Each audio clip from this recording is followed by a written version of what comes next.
Good morning, everybody. It's Marisa, and I'm thrilled and honored to share with you some of my thoughts, my inspiration this morning.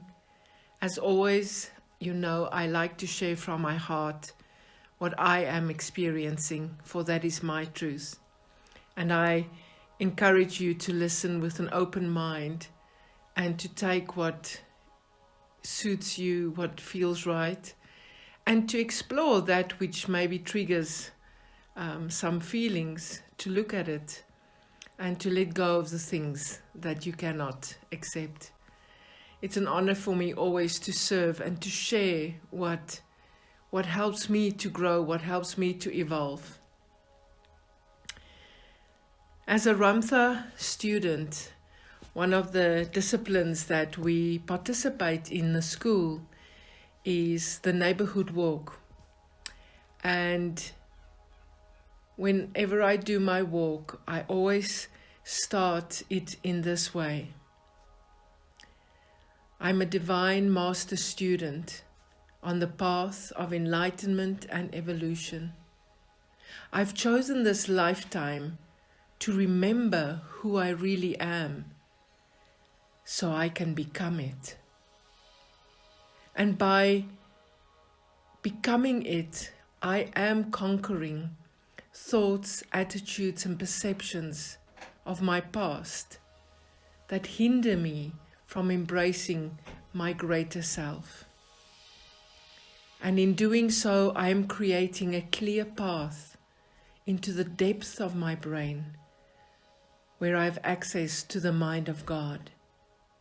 And from the mind of God, I allow God-mind consciousness to flow through and take occupancy of my frontal lobe. And I give it permission to guide and steer my thoughts, my words, my deeds. I evoke God-mind consciousness into my body, and I allow my body to evolve with me as I move into the future. What that is all about for me is that, as Ramtha explains so clearly, that as God, many thousands of years ago, we created reality. We created the nature and the reality that we are experiencing right now. And I have so enjoyed during lockdown to read aloud and to share my readings with a certain group of people about the Master's reflection on the history of humanity. And that has really helped me to really understand where I've come from, where we have come from, to help to understand how we have fallen into a groove through contradictions and conditioning and brainwashing and etc. And how important this opportunity is now to create consciously, to decide who we really are. And so Ramtha explains that we learned how to create. We thought about a rose, and we imagined and created it in our minds and in our beings. We thought about it, we gave it a color, we gave it a scent, we gave it a structure, and then we created it. But we could never engage with it until we were born, so that we could smell that rose, experience it, and then we could better it. And so evolution has taken place. And we have fallen into a groove of forgetting who we are. We have gotten so involved in the experiences that we are stuck now. And this time of awakening is about remembering who we really are so we can become it. And in doing so, we have to dissolve the past. We have to dissolve some of the groove, the perceptions and attitudes that keep us stuck in our own enslavement, never mind the enslavement outside of us. And so reading these books has really empowered me so much. And I'm so grateful for that. And I'm so grateful to have Ramtha as a teacher in my life. Because Ramtha has a history, a knowledge, a wisdom, a memory of 450,000 years, and can share that with us and can remind us when we are stuck, because we can so easily fool ourselves. We can so easily doubt ourselves unnecessarily or too much. So I'm so grateful for so many things. And thus I have come to understand that the way that we evolve, and when we start asking questions about why am I here now, and I've specifically chosen today's reading, and you will, if you listen to it carefully, you will be able to link what I'm trying to say to you, is that how we evolve is that we have to have experience. No matter if it's a good experience or a bad experience, it's about experiencing and then stepping away and looking at what that experience made me feel, and then to move beyond that and saying, what is the wisdom that I've gained because of the experience and the feeling? And that wisdom then takes us away and gives us freedom of that experience. We let it go. But we miss that process sometimes because the experience is sometimes so overwhelming, so traumatic, so chaotic, and the feelings are so overwhelming and traumatic. And somehow we get stuck. We get stuck and we fall into a place of victimization. We fall into a place of using it and only focusing on the problem all the time, and automatically we then start repeating stuff because we attract whatever we focus on, and so we keep on focusing on the problem, so we keep on attracting it. And before long, a whole lifetime or 2 or 3 or 4 have gone by, and we're still in the same groove because we have not made wisdom. We have not evolved it. We have not owned it. And the process of owning it is a very beautiful, simple, but focused process where we have to stop and saying, what am I supposed to learn from this? These are my feelings that this experience has given me. Why have I chosen to experience this? What is my soul wanting me to remember? What is my soul wanting me to own, to learn? What is it that I must let go of? What is it that I must change within myself? And that process is difficult because, as Ramtha calls it, our image resists. Our image is our ego, it's our personality. Because when we are so stuck in a groove, we start identifying ourselves by exactly those moves. And we start becoming complacent, we start becoming comfortable, and that's just who I am and that's who I've always been. We cannot even remember where we got stuck in it. And our soul is the part of us that keeps record of lifetimes, experiences and feelings, unfinished, unresolved, unowned. And every lifetime, all of that is downloaded in our DNA, and we will attract that exactly, that will give us the opportunity to take stock, to look at the experience and the feeling, and to look at what is it that I must evolve and move to.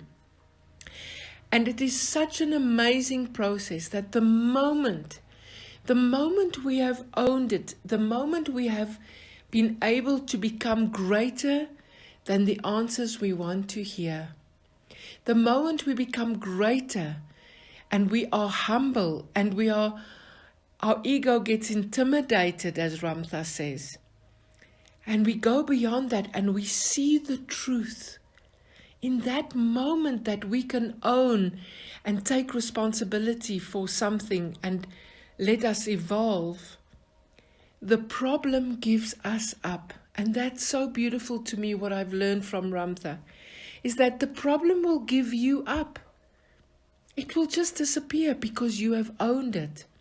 And I have, during lockdown, I have experienced that several times, and I've been able to facilitate a journey of exploring and unpacking exactly that. And I've seen how people have resolved and moved forward, and how problems have given up people. It's not that we have to give up problems. We have to ask questions, and we have to explore, and we have to unpack it until we find the truth of the issue, of the experience, until we have gone beyond our ego, our defensiveness, our victimization, our helplessness, our powerlessness. We have gone beyond, and we've become greater, so great that we can hear the answer, the simple truth. And we can allow change to happen. And in that instant, the problem gives us up, and we can evolve and move forward. I have discovered for myself, and it's not a new discovery, it's a process that I think many people have come to use. It's normally used as a mental exercise or emotional. And it's a simple exercise of mind maps, of writing a circle, creating a circle and writing your problem focus in the middle, and then to make a whole lot of lines like a spider with many legs, and asking yourself questions. So, for example, if I'm focused on an issue of worthlessness, for example, I can then put a leg out and saying, where is this worthlessness coming from? When have I become aware of it? How does worthlessness make me feel? How does worthlessness make me behave? What does worthlessness need? What are the consequences of worthlessness? I really unpack it. And by doing that unpacking, what I'm doing is I'm emptying from the inside out. I'm taking out what is inside of me, and I'm putting it outside of me. And the moment I put it outside of me, I put light onto the matter. I all of a sudden can allow my mind, my emotion, my spirit, my body to participate in the problem rather than drowning in the problem because I'm not bringing it out into the light. And sometimes we are embarrassed to put it out in the light. We're embarrassed to acknowledge what we are struggling with. But I want to tell you that it is the most empowering process you can give yourself, is to unpack an issue, unpack an attitude, unpack something that you keep on attracting in your life, unpack an emotion, unpack an attitude. You will be amazed at what is going to come out of it and how you can deal with it and resolve it. And you'll walk away and something else will come up and you'll go and write it down. And then all of a sudden, you'll forget doing that. And you'll come back and you discover, oh my God, I was still busy unpacking this. And all of a sudden, it doesn't exist anymore. All of a sudden, none of it really makes sense. It almost looks foreign. And you will find that in that, it has given you up. And you have actually gained wisdom. And it's so important to acknowledge that to yourself. To acknowledge that you have owned it and that it has no power over you. And so I really want to just encourage you. It's simple things is when you're feeling stuck, when you're dealing with a problem, when you're confronted with a choice, allow yourself to put pen to paper, create a mind map, ask questions, ask the impossible questions. You don't have to have the answers, but give yourself permission, give parts of yourself permission to respond and to allow some of the answers to come forward from deep, deep in your core. Become great enough to see the answer. Do not let your limitedness, your defensiveness block you. Do not let the groove take you. Don't deny yourself the truth because it may hurt your feelings or humble you or intimidate you. See it. See the truth. I remember many, many years ago, I was dealing with something. I can't even remember what it was, which I'm happy about because that means it's given me up. I've resolved it. But in getting there, I was given by my own spirit the process of just looking at something, really detaching and looking at this problem and asking the question, what is the truth about this situation? And then to observe how defensiveness and doubt and excuses want to answer, and to be greater and just to saying, but what is the truth about this situation? And as things come up, to keep on asking that. And I discovered how the truth, it's such a freeing thing. And I learned that the truth, it's true that the truth shall set you free. But yes, there's a period where it will first piss you off. That's the truth about it. And so we have to become humble. And then your problem will give you up. And you will continue the song by expanding consciousness. And you will become greater than the result of it. That's what Ramtha says. And that's what I so love. Let it be an opportunity to resolve guilt, an opportunity to resolve pain and fear and dilemmas and anxiety and worthlessness. Ramtha speaks about our devotion to ignorance. And that's really a disease we have. We are so devoted to our excuses, and our excuses keep us ignorant. Our habits keep us ignorant. And as Ram asked the question, who can take away from you your divine right to knowledge? Only you can. Only you and I have the power to block ourselves. Jesus and many other great masters said, whatever I can do, you can do and greater. Why would they keep on saying that to us? Why don't we do that? Why do we not apply that into our life? We have such a fear to pronounce our greatness. I was laughing, Suzette and I were having a conversation the other day, and she was sharing with me something of significance and amazed at how frequency specific things are attracted in our lives and the synchronicity of it. And I said to her, isn't it crazy that we're always amazed by that? That we always think that that is a miracle, when actually that is normal and natural. And it shows you how we've removed ourselves from accepting the power that we have to do the miraculous, to be outrageous. We have such a block because we have been told that it's blasphemous. We have been told that we do not have a right to be powerful. And I'm telling you, it is your divine right to have this truth, to believe in yourself, to apply this will of God that is within you. 2 weeks ago, as you know, we had a massive fire, and it really was a battle, and I was on my own, and this fire was moving with a speed and going into a forest of mine. And I actually started speaking out loud, and I just said, from the Lord God of my being, I command for you to blow against yourself and I promise you, the fire stopped right there. It just stopped. The wind came and blew a different direction.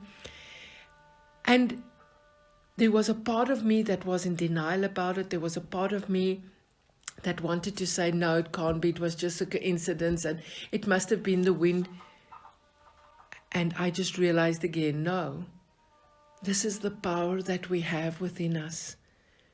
And it shouldn't be a miracle. It shouldn't be a wow. And I'm not sharing this to get your wow or acknowledgement or for you to think I'm fantastic. No, we all have this power to apply it in our life, but we have to create an acceptance for it. And so we have to claim this right to knowledge, to remember who we really are, to really remember the power that was invested in us by the void contemplating itself and creating my part of the divine principle. The image is not divine. We've come to think that that is who we are. It is not. It is merely a vehicle that is providing us the potentials and the opportunities to conquer ourselves, to know ourselves, to really know ourselves to the core, to question ourselves so we can evolve patterns, so we can evolve and expand consciousness. This is my new focus. I want to expand in consciousness. I want to declare the truth. I want to move out of the groove which boredom lures me into. I want to focus on the light rather than keeping an image of a problem together. I want light, to put light onto the matter by unpacking and resolving and finding the wisdom, to expand it, to own it. I embrace change. I embrace the unknown, for in it lies unlimited genius, unlimited choices. I don't want to collapse life because I only see problems. I choose to see joy. I want to expand myself. I want to evolve. And I want to invite all the parts of me to come on this journey with me and to evolve with me. And that is my wish for you, is that you will take every experience, good, bad, hurtful, take the feelings, explore it, unpack it, and find the wisdom, find the truth, and evolve it. And let the problems, let the past give you up. Open yourself up to manifest new adventures, new experiences, to evolve, to become greater. We are so honored to be here at this time. And we have to also ask ourselves, what made my soul choose this time? This time of great revelations, of great lies being exposed, of great awakenings where people are confronting their darkest secrets, the secrets of fear, the secrets of chaos, the secrets of greediness, corruption. It's in our face. It's not just the government's problem. We all have a part to play in it. We all have done that in a certain level.